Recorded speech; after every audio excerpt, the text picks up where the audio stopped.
America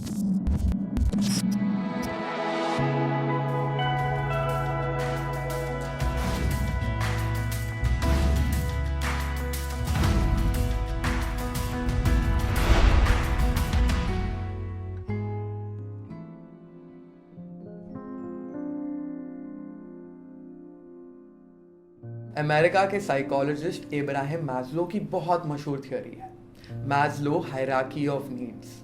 ये theory of motivation है जो हम इंसानों की नीड्स को 5 भागों में कैटेगराइज करती है, जो हमारे एक्शंस को डिक्टेट करता है। रोटी कपड़ा मकान से लेकर रिश्तों और दोस्तों की नीड्स। पर इन सभी नीड्स से सबसे ऊपर है वो एक इंपॉर्टेंट नीड, सेल्फ एक्चुअलाइजेशन की। सिंपल शब्दों में the desire to be the most one can be. शब्द सिंपल है, पर इसे पाने की जो जर्नी है वो इतनी भी सिंपल नहीं। सेल्फ एक्चुअलाइजेशन का रियलाइजेशन आते आते अक्सर जिंदगी निकल जाती है।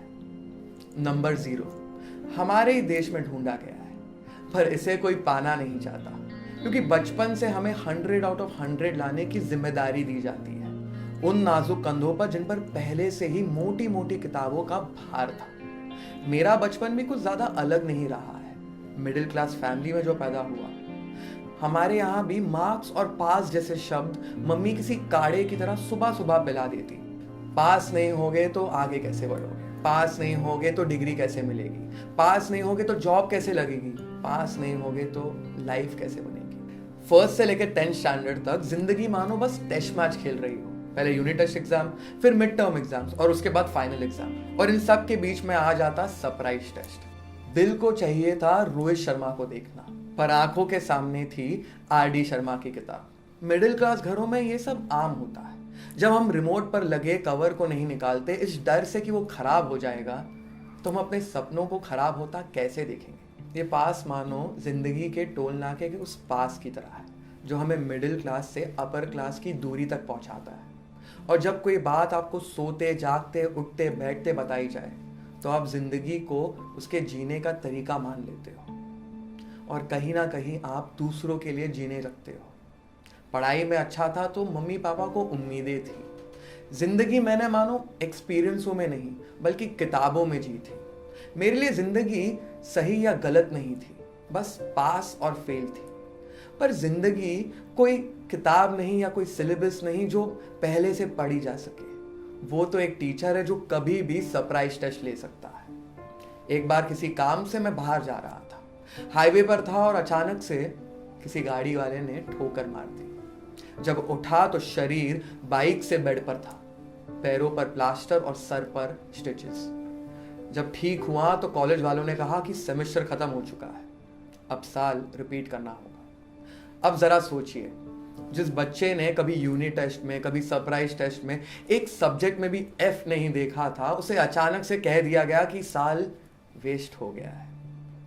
आपके आजू बाजू के दोस्त जो आपके बगल की सीट में बैठते थे, वो अब आपसे आगे बढ़ जाते हैं और आप खुद को अकेला पाते हो। मैं फेल हो गया था, ये सच है, पर मैं फेल हो गया था इसे मैं एंड मान रहा था। नंबर 0 जिससे मैं हमेशा दूर भागता था, वो अब मेरे कॉन्फिडेंस में नजर आ रहा था। कभी गिरा ही नहीं तो गिरकर उठना सीखा ही नहीं। एक शाम मैं यूं ही बैठा था, पढ़ने का भी मन नहीं था, तो एक कविता की किताब पढ़ रहा था। अचानक से मेरे सामने दुष्यंत कुमार जी की 2 पंक्तियां आ पड़ी। कौन कहता है कि आकाश में सुराख नहीं हो सकता, एक पत्थर तो तबीयत से उछालो यार। ये पढ़ते ही मानो मेरे अंदर कुछ बदल सा गया। मैं उसे बार बार पढ़ता रहा, और 10 बार पढ़ने के बाद जब 11वीं बार की बारी आई तो मेरी आंखों से आंसू छलक पड़े। वो कुछ बातें होती हैं ना, जब कोई कह जाता है या आप सुन लेते हैं या पढ़ लेते हैं, जो दिल को घर कर जाती है, क्योंकि वो आपसे सवाल करती है। आप दूसरों के सवाल तो मना कर सकते हो, पर खुद के सवालों का क्या। और मेरे अंदर जो टूटा हुआ था वो बिखर सा गया।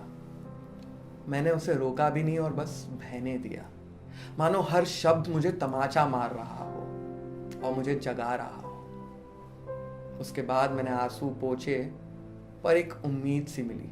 मेरी हड्डियां तो पहले से ही ठीक हो गई थी, पर अब अकल ठीक हुई थी। खुद से बात कर रहा था और कहा खुद से, क्या हो गया कि अगर वक्त खराब हो गया, वक्त अभी भी बाकी है।